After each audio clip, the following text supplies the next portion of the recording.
Hello, I hope all of you are going really well today and that Father God is blessing each and every one of you in your lives, in your walk with Him.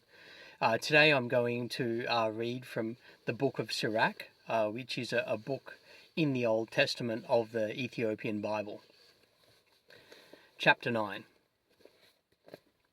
Be not jealous over the wife of thy bosom, and teach her not an evil lesson against thyself. Give not thy soul unto a woman to set her foot upon thy substance.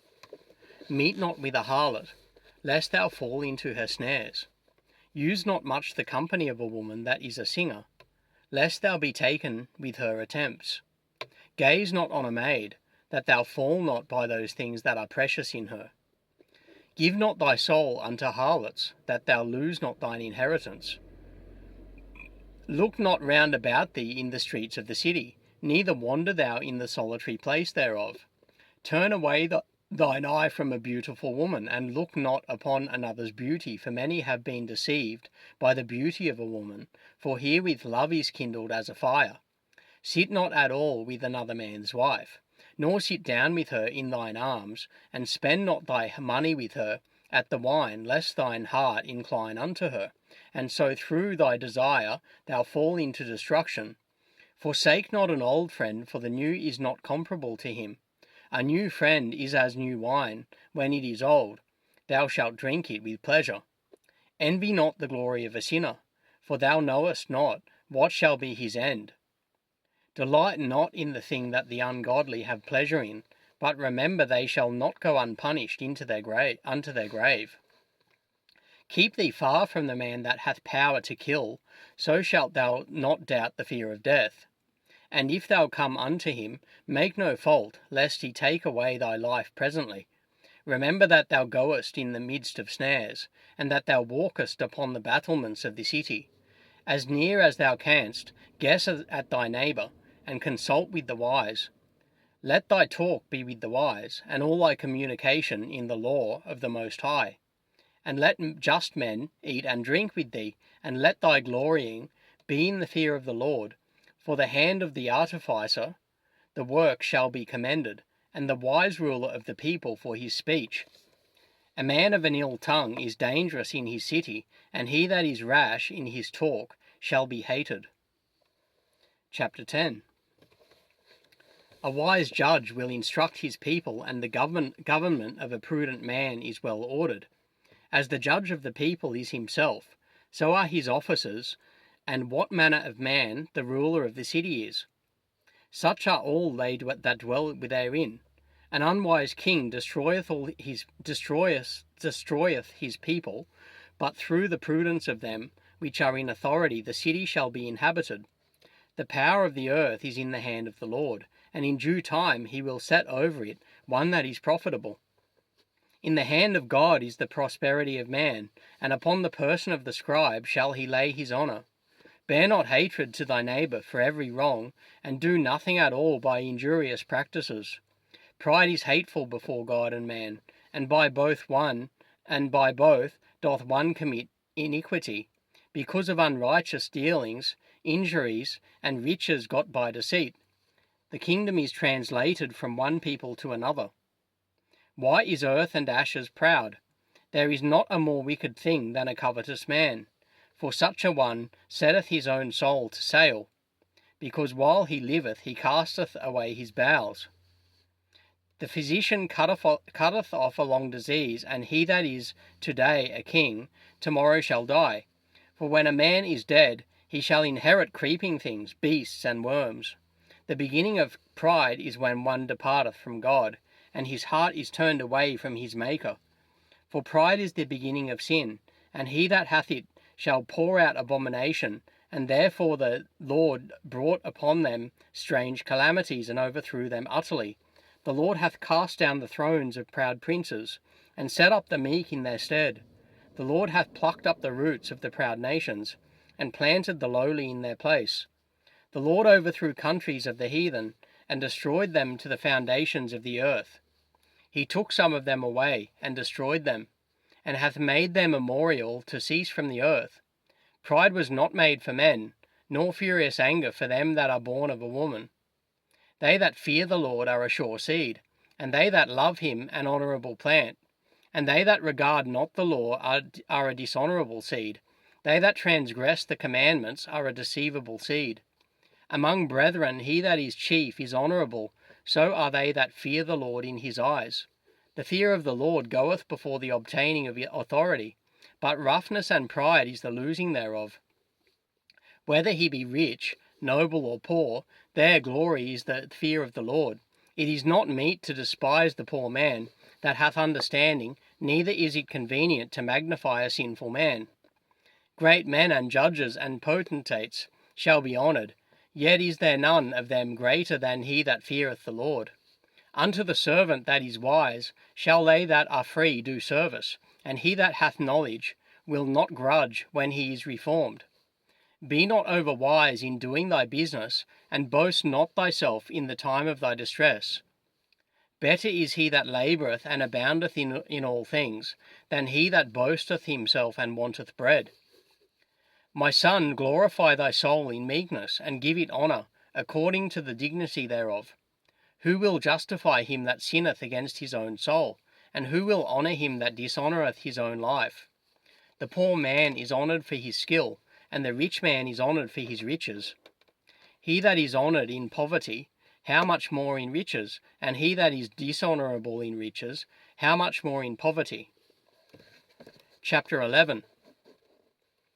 Wisdom lifteth up the head of him that is of low degree, and maketh him to sit among great men. Commend not a man for his beauty, neither abhor a man for his outward appearance. The bee is little among such as fly, but her fruit is the chief of sweet things.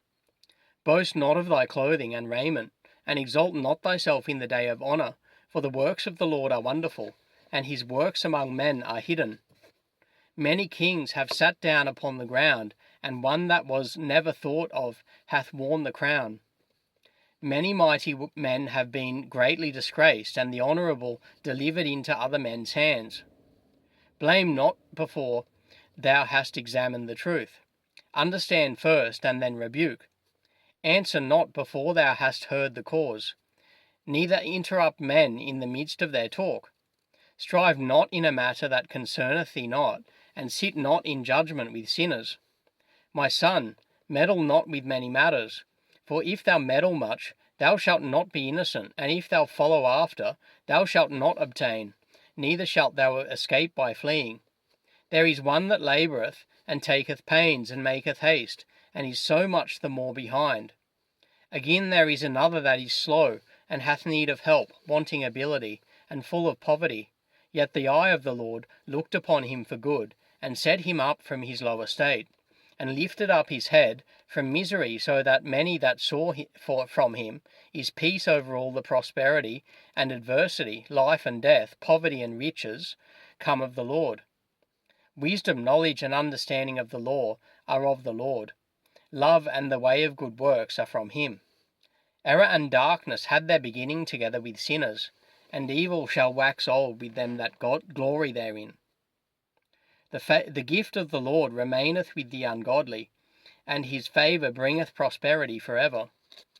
There is that waxeth rich by his wariness and pinching, and this his portion, he is the portion of his reward, whereas he saith, I have found rest, and now will eat continually of my goods, and yet he knoweth not what time shall come upon him, and that he must leave those things to others, and die.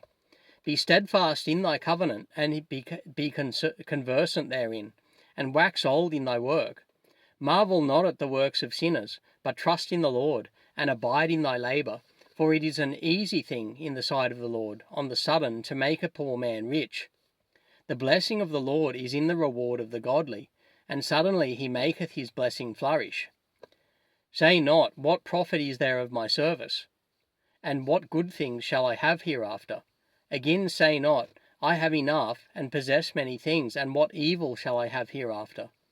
In the day of prosperity there is a forgetfulness of affliction, and in the day of affliction there is no more remembrance of prosperity. For it is an easy thing unto the Lord in the day of death to reward a man according to his ways. The affliction of an hour maketh a man forget pleasure, and in his end his deeds shall be discovered. Judge none blessed before his death, for a man shall be known in his children. Bring not every man into thine house, for the deceitful man hath many trains.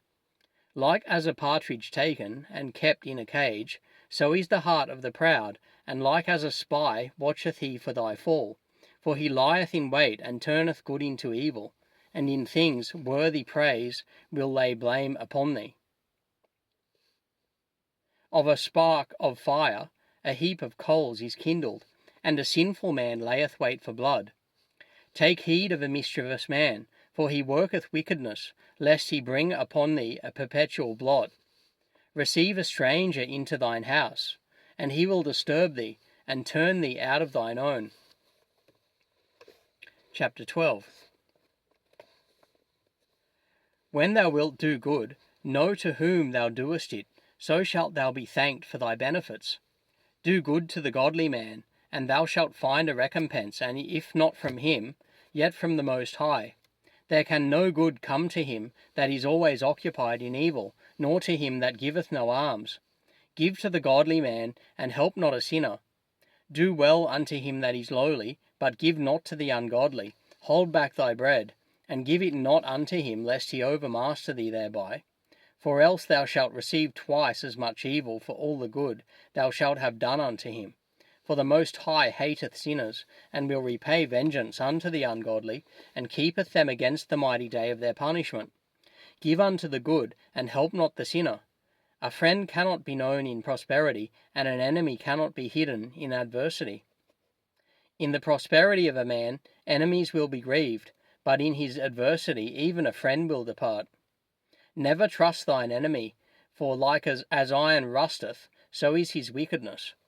Though he humble himself and go crouching, yet take good heed and beware of him, and thou shalt be unto him as if thou hadst wiped a looking-glass, and thou shalt know that his rust hath not been altogether wiped away. Set him not by thee, lest when he hath overthrown thee, he stand up in thy place. Neither let him sit at thy right hand, lest he seek to take thy seat, and thou at the last remember my words and be pricked therewith. Who will pity a charmer that is bitten with a serpent, or any such as come nigh wild beasts? So one that goeth to a sinner, and is defiled with him in his sins, who will pity? For a while he will abide with thee, but if thou begin to fall, he will not tarry. An enemy speaketh sweetly with his lips, but in his heart he imagineth how to throw thee into a pit. He will weep with his eyes, but if he find opportunity, he will not be satisfied with blood. If adversity come upon thee, thou shalt find him there first, and though he pretend to help thee, yet shall he undermine thee. He will shake his head, and clap his hands, and whisper much, and change his countenance. So that concludes my reading from the book of Sirach today, from the Old Testament of the Ethiopian Bible. I read beginning at chapter 9 through to and including chapter 12. Next time I read from the book of Sirach to put on YouTube, I'll begin reading in chapter 13 and read through to and including chapter 16. So God bless each and every one of you this day. I hope all of you are going well in life, and that Father God is blessing you now in these late days we live in. So Father God, bless each and every one of you. I hope all of you have a blessed day.